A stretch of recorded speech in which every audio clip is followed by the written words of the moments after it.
everybody. I'm Stacey J. And I'm Chuck Duran. Welcome to a purely amazing VO Buzz Weekly. And Stacey is not kidding. We have Jeff Howell on the show today. Coach, VO coach, director, producer of some of the biggest commercials and promos you guys have ever seen. He's here on the show. He's going to give you guys so much unbelievable information. Yes. You're going to have to watch these episodes multiple times and take notes, because I'm telling you, this is the stuff that nobody else will tell you, but Jeff is going to. Yeah. We're excited. And we're going to do that right now. Let's go. Guys, our guest has a wealth of knowledge and experience with more than 2 decades in the business as a talent agent, casting director, producer, director. He is the vice president of World Wide Wadio, so fun to say, and is responsible for thousands of award-winning commercials and promos for radio. We are so excited to get buzzed with the amazing Jeff Howell. Jeff Howell. How are you doing? I'm doing just fine. How are you doing? Good, good. Busy day today. Busy day today? Mm-hmm. What have you done today? Let's see. Okay, you want to really? Yeah, give us a little. I'll run down of my day. A day in the life of just so that everybody knows, right now is I'm still set to East Coast Kentucky time. What time is it? Right now. It's after 4. It's 4 o'clock. What have you done from when you woke up to 4 o'clock?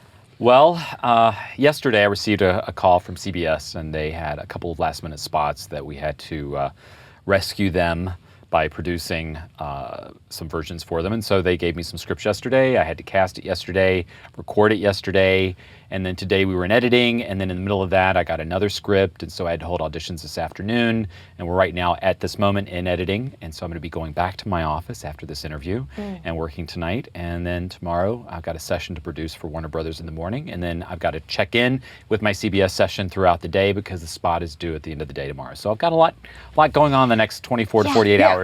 Exactly. Which is good. I'm not complaining. No, right. Of course not. No, of course not. But all that to say this, as busy as Jeff is, yes, he took a little bit of time to come down here to VO Buzz Weekly and share with all you guys and with us, and we're very, very grateful. Well, absolutely. Yes. My pleasure. I like doing this. Thank you, man. Absolutely. I want to dive right into this, and you started out in your voiceover career as an agent. Yes. Correct? Yes. So how did you go, and take us through, the times and what happened. How did you go from being a voiceover agent into now being like in high demand, director and coach?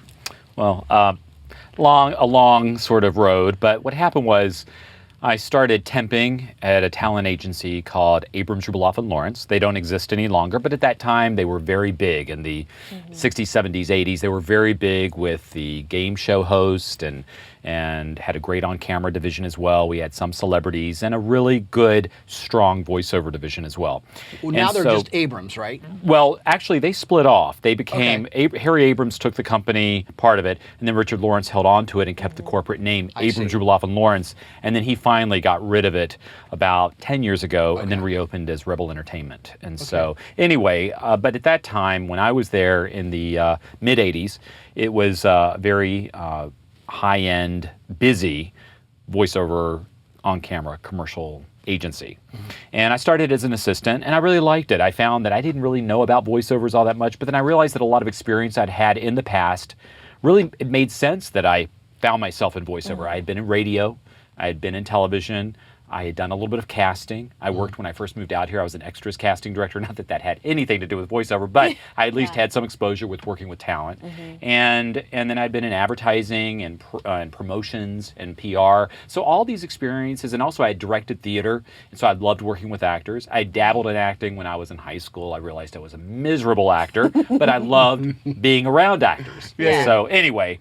So I decided that I wanted to stay in that department because they offered me a job in the theatrical department as well. And I thought originally, ooh, Hollywood, I want to be in theatrical. But then I thought, I like voiceover. And the one thing that attracted me was the fact that they were holding auditions in studio in the department. And I thought, ooh, I get to be a director and I get to negotiate. I get to work with talent. I thought, this is a great job. So I really dedicated myself to learning the craft of being an agent and working with talent, directing copy. I had no idea what that was about. So I started doing that, and then I was very fortunate. It was one of those being at the right place at the right time there were some upheavals in the department in terms of the agents that were in residence there. So I was able to slide in relatively quickly into being a junior agent, and then within a year or two later, a full agent. Awesome. And then after that, about another year after that, director of the department. So I kept going every year up and up. It was luck and also hard work. I really did work hard for it. I loved working with the talent, and I think the talent can pick that up. And I got to know all the casting people in town and the producers, and started working with New York producers. And I just really loved the business, and I just wanted more. And so then I did that for a number of years, for about 6 years total. And then I realized I was missing this creative component. And so at that time, there were some changes going on at Abrams, Jubiloff, and Lawrence, and I realized it was just a time where I needed to just move on. And so through one of my actors that I was representing, Peter Isaacson, a great guy, good friend, and a great talent, he had been working very closely with a production company called Burt Burtis and Company. And I had worked with Burt Burtis and Company quite a bit, and that's when Carol Day Kimball was there as their casting director. And then she went off to run her own company, and she's still doing that wonderfully, by the way. And so I had heard that Peter had told me that there was an opening there for the casting director position. I thought, hey, this is an opportunity to get on the creative side. Right. And so I went over and I talked to Burt, and he knew me, of course, because I'd sold talent to them for years. And so we worked out a deal, and I started there. And that's when I really started cutting my teeth with learning all the talent in town. And we were very busy at that time. This was I think the golden age, the heyday of the character radio. Yeah. And we were just talking about June Foray. I worked with June quite a bit, as well as all those sitcom stars, a lot of laugh-in folks, and Buddy Hackett, Phyllis Diller, working with all of these people. And so I look back on those days, and I'm so thankful that I experienced that, because radio's changed so much, and we're not hearing those characters as much, and they're literally dying off, those people. And so I'm glad to have had the opportunity to work with them in that environment and have those great scripts, and you turn on the radio and hear those great scenes and those wonderfully fully developed characters. And so I was so thankful to be in it at that time. So I worked at Burt Burtis and Company for a number of years, starting out as their main casting director, and then I started producing a little bit there as well. And not much, because Burt did most of the producing, but occasionally I'd get tossed a job that he didn't have time for, or it was a TV job. I worked on the Orkin account and started casting all these animated characters, and that's when I got to know the animation people a lot, working with Jeff Bennett and all those folks, Charlie Adler, Sue Blue, all these wonderful people. And then after that, I decided, I think I want to produce more than cast. And so then at that time, Paul had called me, Paul Fay from World Wide Wadio, and I knew some of the other employees that had left, jumped ship, and gone over to World Wide Wadio. So he knew of me, of course, and I knew his wife, Elaine Craig, quite well through just the business and all that. So it just made sense that I moved over there as a producer, and I've been there for 13 years. Wow. That's awesome. And running now pretty much, Paul directs too, but just a little bit. And so I direct, I would say, at least 95 to 98% of the work that we do. I direct it, whether it's the commercial or promo reads. So That's and fantastic. I love it. The business has changed, and I hate to say that we don't get as much advertising, but we still do the advertising work, the commercial work. But we're trying to branch out in other areas. But our main nugget of work is promo right now, which I do love that area. It's wonderful. Yeah. It's fast. I was going to say it's fun fast. because it's just like, I love promo too. It's just like, I love that Yeah. it's just that immediate and it's like in and out. Absolutely. So cool. Absolutely. That's fantastic. So that's man. pretty much great. it. And then I've done a lot of freelance projects over the years with audio novels with Leonard Nimoy, and I just finished working on a movie where the narration, they needed someone to direct the main actress, the lead, through some narration, and it's just coming out. And so people will call me and they need some sort of freelance director and this and that, as long as it doesn't conflict with Well, and what you we do I so it. many amazing workshops around town. Oh, yeah, and then in I New have York, that, too. and Yeah. so I mean, you're definitely when you're sought after because it's just a really amazing I've been experience. hearing about you for 3 decades. Really? Not really that long, but Well, and for then a we long just saw time, you at That's and I've always Voiceover, been like, too. God, I gotta meet Jeff. You know what I mean? It's like I've been wanting to meet you for I could have just probably picked up the phone. And said, Absolutely. hey, man. But we just met That's face to face Voiceover. at That's Voiceover Yeah. this past Yeah. year, Yeah. and what a treat that was. Man. Oh, yeah. It was really, really cool. Yeah. Yeah, it was nice meeting So- you face to face too. Right? you know? Yeah, you've heard about me too. Absolutely. Well, it's really a shame. We've talked about this with various professionals that, the voiceover community really, we don't have these functions really where we as a group get together and when the agents can stand each other and be in the same room. It's nice, and that doesn't happen very often. Years ago, we used to have these benefits called Vocal, and it stands for Voiceover Cares About Life, and we used to, try to raise some money and give it to different organizations, and it was really a time when we could all get together, and I think now more than ever, because people aren't even at studios as much anymore, everyone's ISDNing or MP3ing, and so there really isn't right now something where we all get together and celebrate the business and, have one night where you can reconnect. Right. So there are people that I've heard of, that I know their names, and I totally respect them. I respect their work, but I've never met them. Yeah, exactly. Me too. So tonight we're having a party at Jeff's house at 9 o'clock. You're all invited. You're all invited. So I have a question for you, man. We know that, commercials and promos and all that, they've changed through the years, but I want to know if you can tell us what you feel the difference is between commercials for radio and commercials for TV. How do they differ in maybe the way you would direct them or even in what the clients are looking for today? Interesting question. I think that, clearly with television, the image is obviously, contributing to the message. Yeah. In radio, you just have the VO and the music and sound effects. And I think to hopefully address your issue, I'll talk around it for a second. It used to be radio, we had these wonderful engaging scripts and a lot of sound effects, and we had sound design became a real big buzzword in the mid-90s or early 90s actually, and we were really creating all these wonderful soundscapes. So that carried a lot of the story too in radio.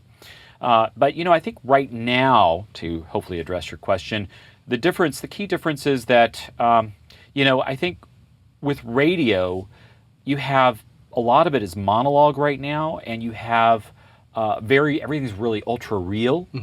And so I think that even though you have that real read, I still think you have to cut through, because you figure, at least when I'm producing radio, I have to imagine someone's in their car, there's a lot of traffic, a lot of stuff going on, a lot of distractions, so I still want that message to come through bright and clear. Yeah. So when I'm given a script or we write a script, I try to keep that in mind in terms of really having, at least making it engaging enough where you can capture the listener and give them that message and hopefully entertain them so they don't click. With TV, not that it's a cop-out, but TV is a little bit easier, I think, because you've got so many other ways of giving a message and capturing attention, even though you're fighting people with click DVR, click running out of the room, going to the bathroom, going to pick up a beer or Coke in the kitchen during the commercial break. So you're still trying to reach that person that left the room. But I really think that the difference is, in terms from a voiceover perspective, is that I think the radio read needs to be a little bit more engaging. There has to be something to it, I think, to really, and the production, to be able to capture and keep people's attention, because you're fighting for that attention. Right. Does that answer your question? Yeah, it does.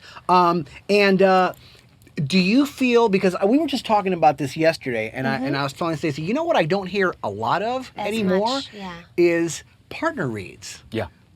Before it used to be like, everything was a partner Back read, and forth, yeah. and now it's like single it's kind of character. rare. Have you found that to be I true? certainly agree, and I hate to say it, money. Yeah. Money.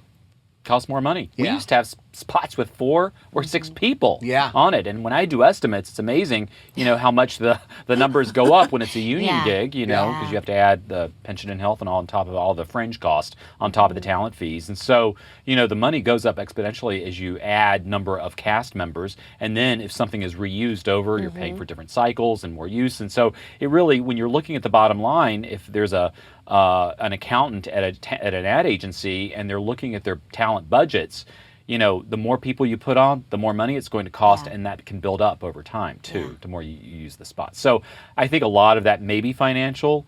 I don't know if it's necessarily cultural. Maybe there may be something to the fact that they're figuring that maybe the partner reads may be a little bit more contrived, whereas a monologue read may not be. I'm just guessing. Right. That might be a part of it. Right. Because right now, I think a lot of what's going on too, a lot of the people at the ad agencies, the creatives are very young.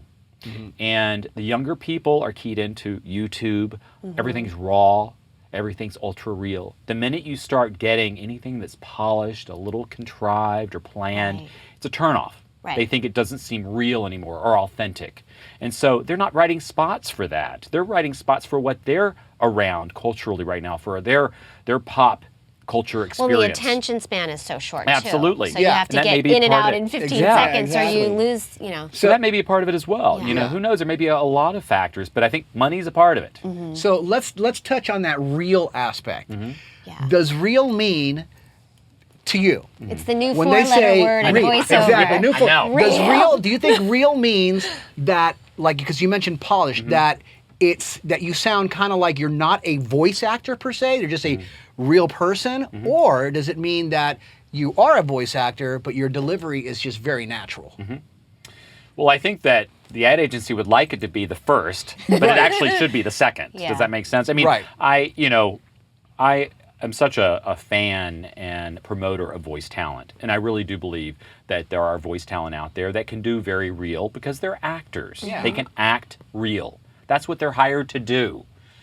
But I think that there may be those out there at ad agencies or clients or whomever, casting people, that they may think that in order to get that real experience that they need to go out and grab someone from off the street or have them sound like they're from off the street and put them behind the microphone and say, go. Yeah. Right. But, my argument to that is, and I try to explain that to the client, is that, it takes skill to read copy and make it sound natural. Yeah, And it especially does. when you write it in a very unnatural way. Right. Yeah. People ordinarily in conversation and in a real experience don't quote price points 4 or 5 times, you know? Exactly. Or they don't start a sentence by saying introducing. Yeah. yeah, exactly. Yeah. Exactly. All new. I say all new All the time. Yeah. So when I'm in my creative process or my meetings with trying to go over a production that we're producing, and I'll consult with the writer and we'll go over the script and I'll say, for your expectation from a performance point of view, it's going to be harder for a performer to deliver it the way it is written. So can we loosen that up? Do we have your or your client's permission to ad-lib it as we're going through that process? Right. And for the most part, they're usually okay with that because they ultimately want to get something good Yeah. Yeah. recorded, and they will use our expertise in the business, our knowledge of it, and know what we can get from actors, and know that if you're going to write this language in such a way that it doesn't sound natural, it's going to be difficult to get that type of performance from the actor. Yeah. Yeah. What about? Sorry. It's okay. Taking the stage for a second here. We're on a roll. After this With question, my it's pleasure. all yours. I promise. On tonight's episode of so Boy we Talk, talked about our episode- we talked about commercials for radio versus TV, and that great Yeah. info on that, by the way. What about promos? The difference between a promo read for radio or a promo read for TV, are they directed differently? Well, there is, for television, oftentimes you'll read the picture. Radio, there's no Right. picture. So that's the key difference. In terms of the type of read, I think that's changed over time. I think maybe there was a time when it was different, but now we bounce back and forth quite a bit. And so therefore, I think that, a lot of the actors that do the radio, they do the TV as well. And more often than not, I'll ask the actor, if I haven't worked with them before, and we're getting a project after they've already recorded the on-air portion, I'll say, don't let me direct you away from your on-camera read because I want it's campaignable. Right. The radio and the TV need to be joined in a campaign. So Right. therefore, I'll direct it exactly the same in terms Okay. of getting that same sound. Now, there may be reasons why, for example, for television, a lot of those bumpers are so fast. So therefore, the read has to be a little bit more punched in order to get it cut through. Yeah.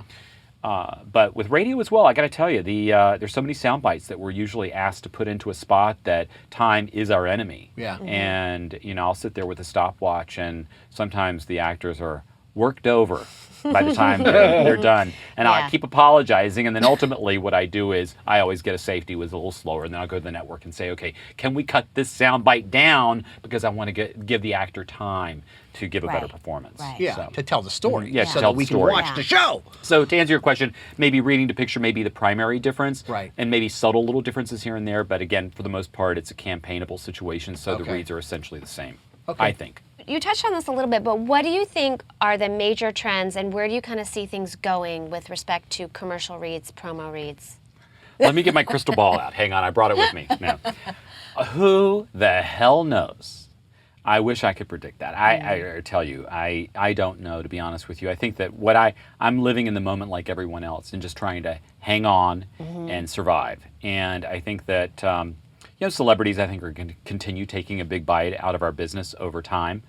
I think depending on what's going to happen with the union, I think there's a bigger chunk of non-union work going on out there. But from having worked with non-union in terms of casting, because I work with Elaine Craig Casting, and all the casting people do non-union as well as union, because they're not signatory to the union. So I've worked with a number of the non-union actors, casting them, and I think that they're good. A lot of them are. The only reason they're not union is they just haven't had an opportunity to join. Right. Exactly. But they're quite good and great people and good actors. And so you have a talent pool that is cheaper. And so I think that a lot of the work is going in that direction. But again, things could change. And we'll see what happens with the union. I know they're working hard at trying to control that. Yeah. But the economy is what it is, and actors need to work. Yep. So that's an issue. But in terms of trends and things like that, I think, technology is really changing so much and going so quickly that I think that's going to be really hard for anyone to track, because who knows what new little device or new technology is going to either shut down one area of our business and completely open up a whole new area of our business. Exactly. And with the young people growing up with all the devices literally at their fingertips, and everything's becoming so mobile, and that they're saying they are predicting that we're going to be receiving so much more information and entertainment all from mobile devices within the next few years. Right.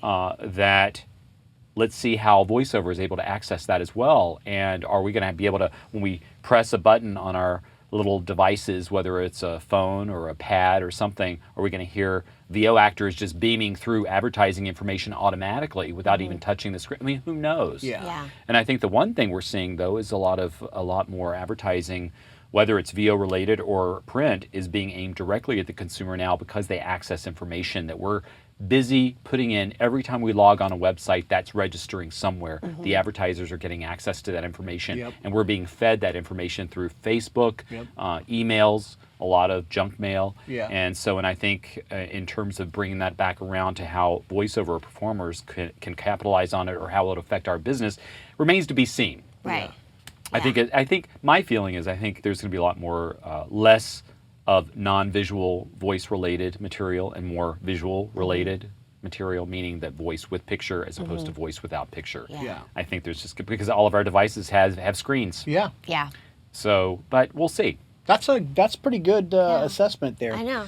I agree with you 100%, by the way. I mean, I think that the internet and the way advertising is going, I advertise my business. You do the same thing. And it's like, I've noticed that if I go online and I search for, let's say I'm looking, this is just fictitious, but let's say I'm looking for a lawyer, and I go to Google and I go, lawyer, blah, blah, and I'll click on a law thing. The next time I go to YouTube, for example, on the ads on the sides, there'll be some lawyer ads there, because they know that now you have interest in that. Absolutely. And so it's really not like bombarding you with stuff that you don't want, but it's almost like giving you things that you need, subliminal and then you show reminder, interest in, and they're helping you out, which is kind of neat, because you don't get that with TV, right? You're watching a program, you see a promo or a commercial, it's like whether you want to see it or not, it's there. So pretty neat. Well, that's all we have for part one with the amazing Jeff Howell, but we'll be back next week with part two. Absolutely. And in between now and then, keep up with us on Facebook, Twitter, and Pinterest, you guys, at VO Buzz Weekly. Take care, and we'll see you next week. And just remember, you always have time for a little buzz.